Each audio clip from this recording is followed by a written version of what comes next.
नमस्कार, मी सेजल पुरवार. या बुलेटिनमध्ये तुम्हा सर्वांचं स्वागत. आणि बुलेटिनच्या सुरुवातीला अर्थातच बातमी क्रिकेट विश्वातून आहे. चॅम्पियन्स नेमके कोण ठरणार, भारत की न्यूझीलंड, याचा फैसला आज होणार आहे. दुबईमध्ये आज ICC चॅम्पियन्स ट्रॉफीचा महामुकाबला रंगणार आहे. भारत आणि न्यूझीलंडमध्ये आज फायनल आहे आणि या स्पर्धेत भारतीय टीमचं पारडं जड मानलं जातंय, कारण भारतीय टीमने या संपूर्ण स्पर्धेत एकही मॅच गमावलेली नाही. भारतीय टीम सलग तिसऱ्यांदा ICC स्पर्धेच्या फायनलमध्ये प्रवेश करते. 2000 मधल्या चॅम्पियन्स ट्रॉफीतल्या पराभवाचा बदला घेण्यासाठी टीम इंडिया सज्ज आहे. तेव्हा फायनलमध्ये भारताला लोळवत केविननी टीम इंडियाचं स्वप्न भंग केलंय.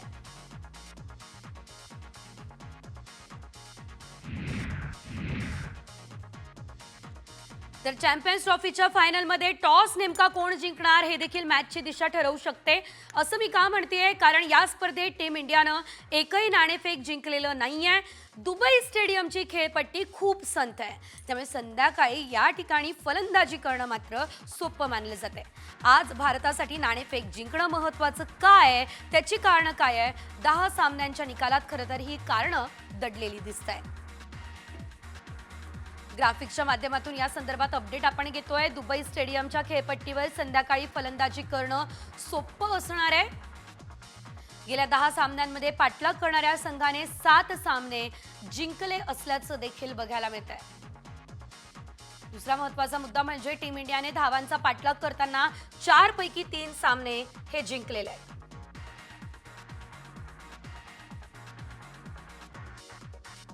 भारताने न्यूझीलंड विरुद्ध प्रथम फलंदाजी करून सामना जिंकला होता. 2023 वर्ल्ड कप फायनलमध्ये टॉस हरलो ऑस्ट्रेलियानं मात्र सामना जिंकला. एकंदरीत जर आपण बघितलं तर टॉस जिंकणं नेमकं का महत्त्वाचं आहे हे आपण जाणून घेतलंय.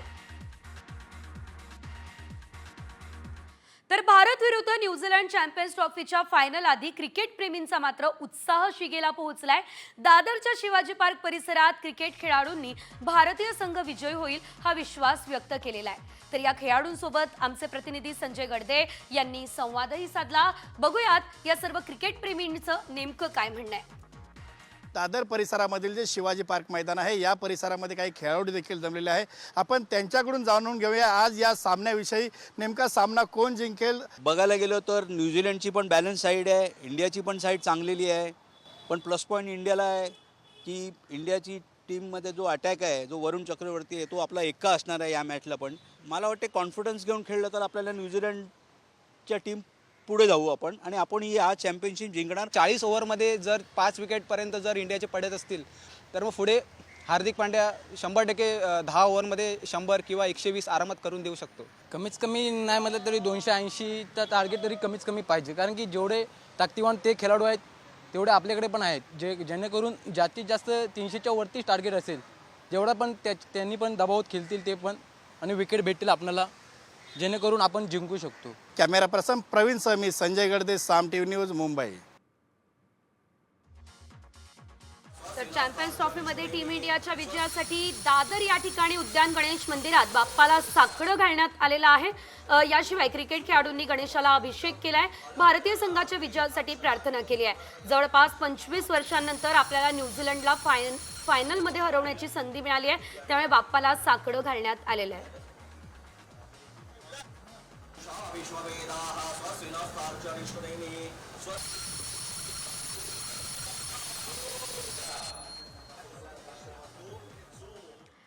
तर एकीकडे बाप्पाला साकडं घालण्यात आलं असल्याचं आपण पाहिलं, तर दुसरीकडे शिवाजी पार्क परिसरामध्ये क्रिकेट प्रेमींनी विजयाचा विश्वास व्यक्त केला. मात्र आता क्रिकेट विश्वातून आणखी एक मोठी बातमी आपण बघतोय, आणि ते म्हणजे आज होणाऱ्या चॅम्पियन्स ट्रॉफीच्या फायनल नंतर रोहित शर्मा रिटायरमेंट घेणार अशा चर्चा सुरू आहे. रोहित शर्मानंतर शुभमन गिल किंवा हार्दिक पांड्या टीम इंडियाचा कॅप्टन होईल अशी देखील चर्चा आहे. तर KL राहुल देखील तिसरा दावेदार म्हणून समोर येतोय.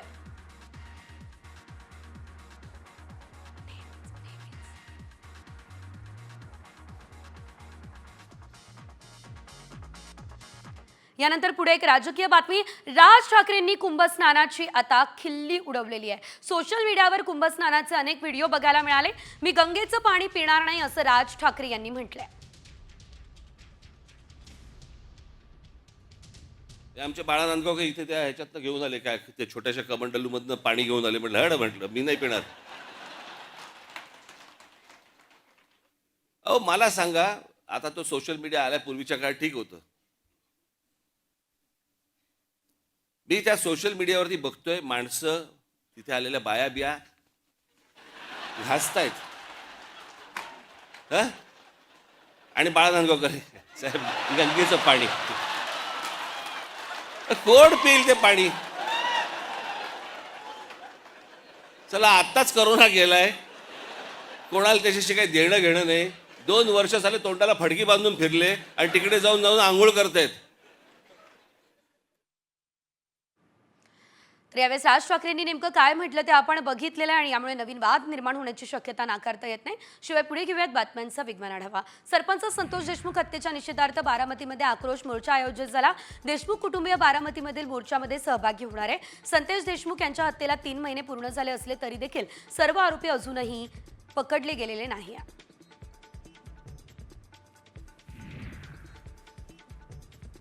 सतीश भोसले उर्फ खोक्याला अटक करण्याच्या मागणीसाठी आज शिरूर कासार तालुका बंदची हाक देण्यात आली. आमदार सुरेश धस खोक्याचा आकाय आणि त्यामुळे धसांना सह आरोपी करा ही मागणी आंदोलनकर्त्यांनी केली आहे. या मोर्चात आता ओबीसी नेते देखील सहभागी होणार आहे. शिरूर पोलिसांकडून आंदोलनकर्त्यांना नोटीस देण्यात आली आहे. शहर बंद करू म्हणत मोर्चा न काढण्याचं पोलिसांनी आवाहन केलं. याशिवाय मोर्चा काढल्यास कायदेशीर कारवाई होणार असंही त्यांनी म्हटलं. खोक्याच्या अटकेच्या मागणीसाठी शिरूर बंदची हाक देण्यात आली. सरपंच संतोष देशमुख हत्येच्या निषेधार्थ सांगोला बंदची हाक दिली गेली आहे. सांगोला बंदला उत्स्फूर्त प्रतिसाद मिळाला. सकल मराठा समाजाच्या वतीने बंदचं आवाहन करण्यात आलं.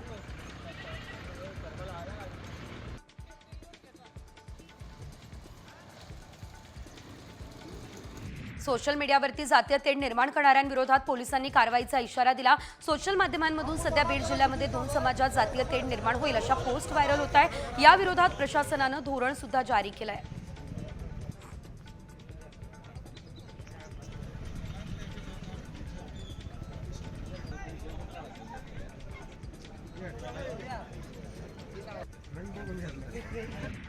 पुण्यात नंगानाच करणाऱ्या गौरव आहुजाला अटक करण्यात आली आहे. गौरव आहुजाला सातारा पोलिसांनी पुणे पोलिसांच्या ताब्यात दिलाय. दरम्यान गौरव आहुजाचा व्हिडिओ साम टीव्हीच्या हाती लागला. यामध्ये गौरव आहुजा माफी मागताना दिसतोय.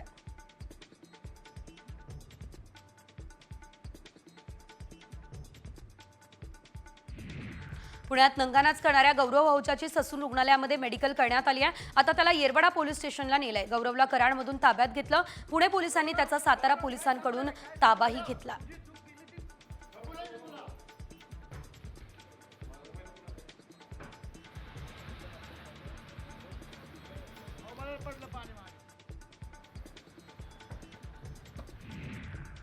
पुण्यात नंगानाच करणारा गौरव आहुजाचा मित्र भाग्येश ओसवालला देखील पोलिसांनी ताब्यात घेतलंय. त्याच्या रक्ताच्या नमुन्यामध्ये अल्कोहोल आढळलंय. भाग्येश ओसवाल गौरव सोबत BMW मध्ये बसून दारू पित होता. तर गौरव आहुजानं भर रस्त्यात अश्लील चाळे केले आहेत.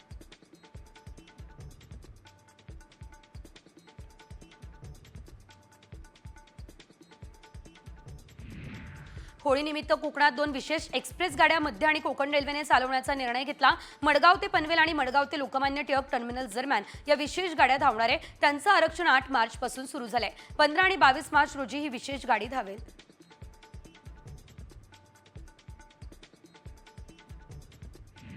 पुणे मेट्रो प्रकल्पाचा महत्त्वाचा टप्पा पार झालाय. PMRDAने हिंजवडी ते शिवाजीनगर मेट्रो मार्गिका 3 या प्रकल्पासाठी जमिनीचा 99.94% भाग यशस्वीरित्या संपादित केला. आता अंतिम जमिनीच्या मंजुरीमुळे मेट्रो मार्गिका 3 या प्रकल्पाच्या कामाला वेग येणार आहे. हा विश्वास प्राधिकरण विभागाला आहे.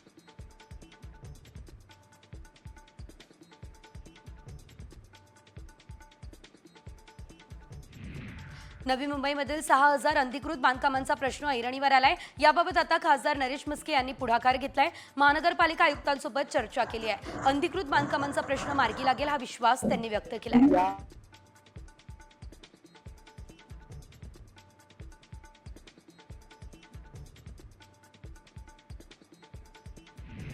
ठाण्यात कॅडबरी उड्डाण पुलाखाली डंपर चालकाचा ताबा सुटल्यानं ट्रक आणि एका 4चाकी वाहनाला डंपरने धडक दिली.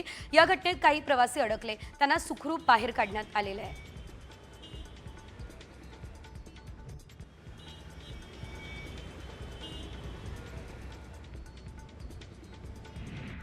परतूरच्या तहसीलदार प्रतिभा गोरेंवर प्राणघातक हल्ला करणाऱ्यांवर गुन्हा दाखल करण्याची मागणी आमदार बबनराव लोणीकरांनी केली. वाळू माफियांनी गोरेंवर हल्ला केला होता, त्यांच्यावर राष्ट्रीय सुरक्षा कायद्याअंतर्गत गुन्हा दाखल करण्याची मागणी सुद्धा केली जाते.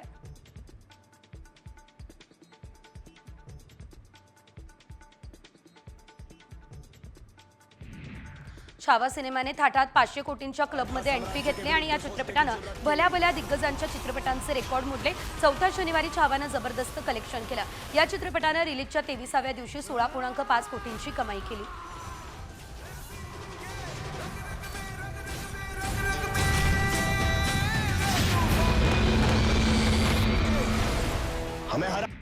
सिंधुदुर्गमध्ये वन्य प्राण्यांचा वावर वाढलाय, त्यामुळे शेतकऱ्यांचं मोठं आर्थिक नुकसान होत आहे. यावर सरकारने ठोस पावलं उचलण्याचा निर्णय घेतला. ही माहिती पालकमंत्री नितेश राणे यांनी दिली.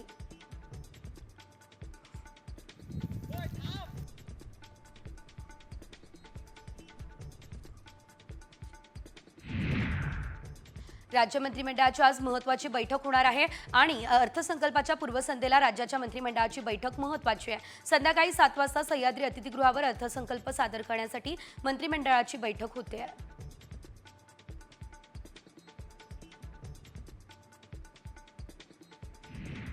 प्रदेश काँग्रेसचे सरचिटणीस उदयसिंह पाटील उंडाळकर लवकरच अजित पवारांच्या राष्ट्रवादीमध्ये प्रवेश करणार, ही माहिती सूत्रांनी दिली. प्रवेशाबाबत अजित पवार आणि उंडाळकर यांच्यामध्ये चर्चा झाली आहे. उदयसिंह पाटील यांनी राष्ट्रवादीमध्ये प्रवेश केल्यास माजी मुख्यमंत्री पृथ्वीराज चव्हाण यांच्यासह काँग्रेसला धक्का मानला जातोय.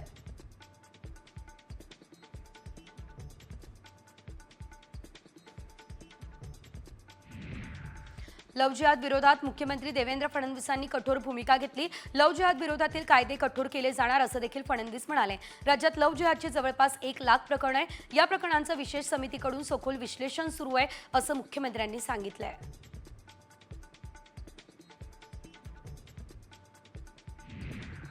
आगामी महापालिका निवडणुकीसाठी उद्धव ठाकरेंनी कंबर कसली आहे. महानगरपालिका निवडणुकीच्या पार्श्वभूमीवर मुंबईमध्ये ठाकरे गटाकडून निर्धार शिबिराचं आयोजन झालं. या शिबिरात पक्षप्रमुख उद्धव ठाकरे कार्यकर्त्यांना मार्गदर्शन करणार आहे, तर मुंबईच्या समस्यांवर आदित्य ठाकरे बोलणार अशी माहिती आहे.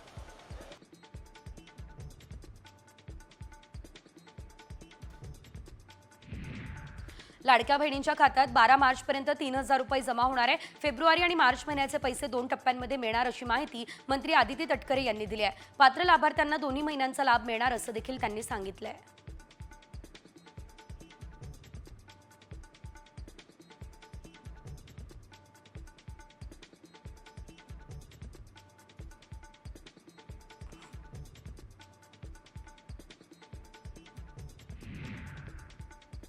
माजी आमदार वैभव नाईक यांनी नितेश राणे यांना डिवचले. नितेश राणे स्वतःला डॉन समजतात, मात्र त्यांच्याच मतदारसंघात चोरट्यांकडून दुकानं फोडली जातात असं वैभव नाईक म्हणाले. नितेश राणेंना एवढ्या संरक्षणाची काय गरज असा सवाल त्यांनी उपस्थित केला.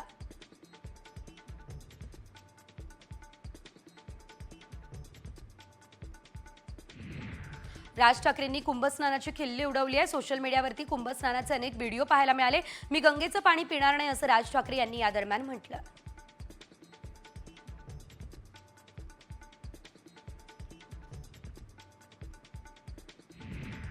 औरंगजेबाची कबर हटवण्याच्या मुद्द्यावरून खासदार निलेश लंकेंनी मुख्यमंत्री फडणवीसांवर सडकून टीका केली. कबरीबाबत सरकारची वेळकाढूपणाची भूमिका सुरू आहे आणि तुम्ही राज्याचं नेतृत्व करता, तुम्ही ठरवलं तर काहीही करू शकता असं लंके म्हणाले. कबर हटवण्याबाबत कायदेशीर अडचणी असल्याचं फडणवीसांनी सांगितलं.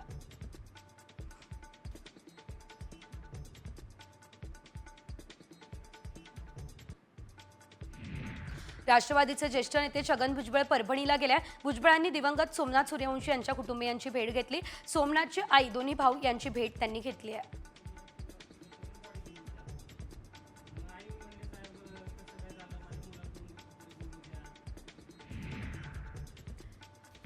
बुलढाण्याच्या सिंदखेड राजामध्ये राहेरी ते सोनोशी या रस्त्याचं काम अत्यंत निकृष्ट दर्जाचं झालंय. डांबरीकरण सुरू असलेल्या या रस्त्यासाठी अत्यंत निकृष्ट साहित्य वापरलं गेलं असं स्थानिकांनी सांगितलं.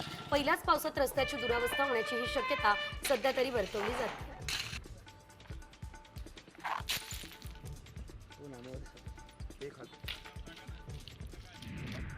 नांदेडच्या मुदखेड तालुक्यातील पाथरड रेल्वे स्टेशनवरील रेल्वे अंडरब्रिजचं काम 2021 पासून बंद आहे. या पुलाचं काम अपूर्ण असल्याने 4 ते 5 गावांमधील नागरिकांना ये-जा करण्यास त्रास होतो. तक्रारी आणि आंदोलनं करून देखील हे काम प्रशासनाकडून करण्यात येत नसल्याचा आरोप नागरिक करतात. पाटील तुम्ही बी पात्रचेच की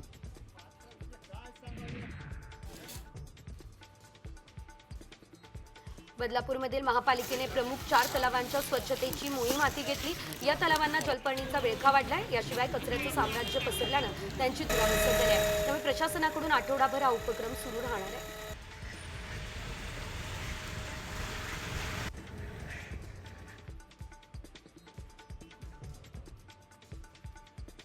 नागपूरमध्ये सेवानिवृत्त एसटी कर्मचारी हक्काच्या पगारासाठी आक्रमक झाले. सर्वोच्च न्यायालयात 2 वेळा निकाल लागूनही कर्मचाऱ्यांना अजूनही त्यांचा हक्काचा पगार मिळत नाहीये असा आरोप सध्या केला जातोय. लवकरात लवकर आता न्याय मिळावा अशी मागणी सुद्धा या दरम्यान या सर्व कर्मचाऱ्यांकडून केली जात असल्याचं बघायला मिळतंय. नाहीतर तीव्र आंदोलन करू असा इशारा त्यांनी दिलाय.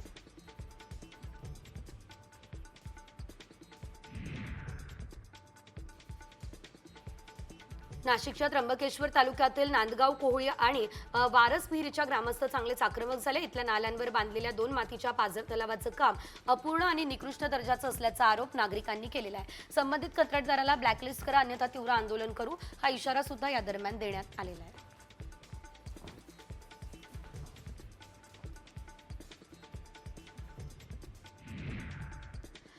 आणि आता या क्षणाची सर्वात मोठी बातमी आहे. सतीश भोसले प्रकरणातली ही मोठी अपडेट. 2 दिवसात अटक करणार ही माहिती पोलिसांनी दिली आहे.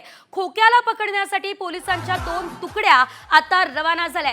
वन विभागाच्या जागेवर खोक्यानं अतिक्रमण केलेलं आहे आणि वन विभाग कारवाई आता करणार आहे. पोलिसांच्या तपासात सतीश भोसले याच्या संदर्भात अनेक धक्कादायक खुलासे झालेले आहेत. मोठी बातमी आपण पाहतोय. एकंदरीत जर बघितलं तर खोक्या उर्फ सतीश भोसले याला आता 2 दिवसात अटक होणार आहे. अधिकची अपडेट घेऊयात आमचे प्रतिनिधी योगेश काशीद यांच्याकडून. योगेश, अखेर आता ते दिवस जवळ येत आहे ज्या दिवशी आता या सतीश भोसलेला अटक केली जाणार आहे. नेमकं पोलिसांनी काय सांगितलं, काय सविस्तर माहिती? सतीश उर्फ खोक्या भोसलेने 2 दिवसापूर्वी शिरूर तालुक्यातील बावी येथील दाखणे कुटुंबियांना अमानुष मारहाण करण्यात आली होती. या घटनेचे तीव्र संताप बीड जिल्ह्यामध्ये आणि शिरूर तालुक्यामध्ये पाहायला मिळाले. सतीश उर्फ खोक्या भोसलेच्या विरोधामध्ये आज शिरूर बंदची हाक देण्यात आली होती. त्याला मोठा प्रतिसाद मिळाला आणि त्याचबरोबर मोर्चा काढण्यात आला होता. मात्र मोर्चाच्या दरम्यान ज्यावेळेस पोलिसांनी एक मोठी माहिती दिलेली आहे. 2 दिवसामध्ये सतीश भोसलेच्या मुष्टी आवळू त्याच्या शोधासाठी 2 पथकं वेगवेगळ्या भागामध्ये तैनात करण्यात आले. मात्र याच्यामधली मोठी बातमी म्हणावी लागेल, सतीश भोसले नुसते हरणाची शिकार करून आणि वन्य प्राण्यांची शिकार करून थांबला नाही, तर जी वन विभागाची जागा आहे शिरूर तालुक्याची झातेवाडी परिसरामधली, या जागेमध्ये त्यांनी अतिक्रमण केले वन विभागाच्या जागेमध्ये आणि अनेक वर्षापासून तो तिथे राहतोय. त्याचे नातेवाईक राहतात आणि ह्याच्यामुळे आता त्याच्यावर देखील ती पांची तलवार आहे. आणि विशेष म्हणजे त्याच्यावरून देखील वन विभागाच्या जागेमध्ये अतिक्रमण केल्यामुळे ती देखील कारवाई करण्यात येणार असल्याची माहिती पोलिसांनी दिलेली आहे. निश्चितच धन्यवाद योगेश दिलेल्या सर्व सविस्तर अपडेटसाठी. एकंदरीत आपण पाहू शकतो यावेळेस आता खोक्या भोसले सतीश भोसले अर्थातच खोक्या भाईला लवकरच अटक केली जाणार असल्याचं कळतंय.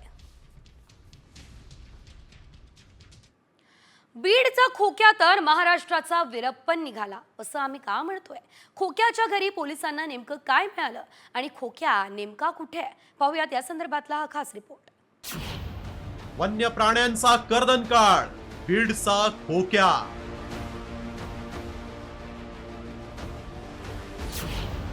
खोक्या भोसले महाराष्ट्राचा नवा वीरप्पन.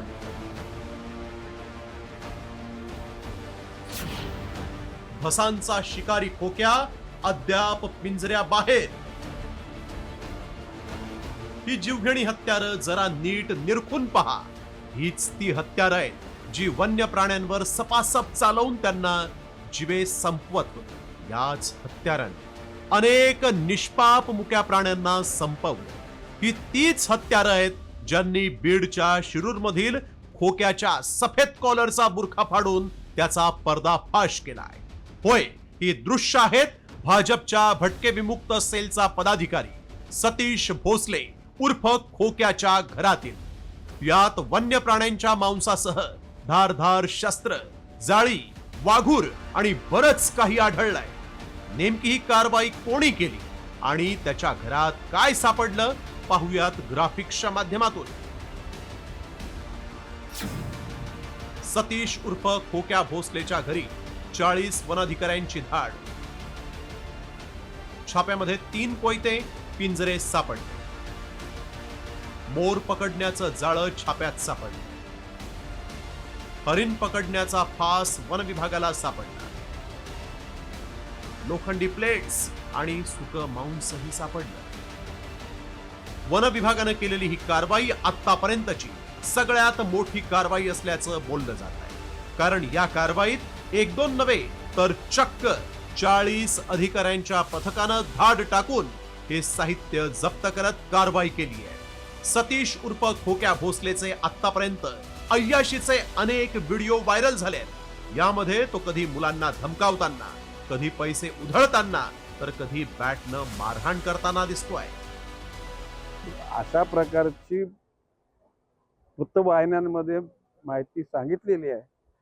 मी आमच्या अधिकाऱ्यांनी त्याची खातरजमा करायला सांगितलेली आहे आणि अशा प्रकारचं त्याने जर गुन्हा केला असेल तर त्यांना त्या गुन्ह्याच्या अनुषंगानं सामोरे जाऊन त्यांना सजा केली जाईल.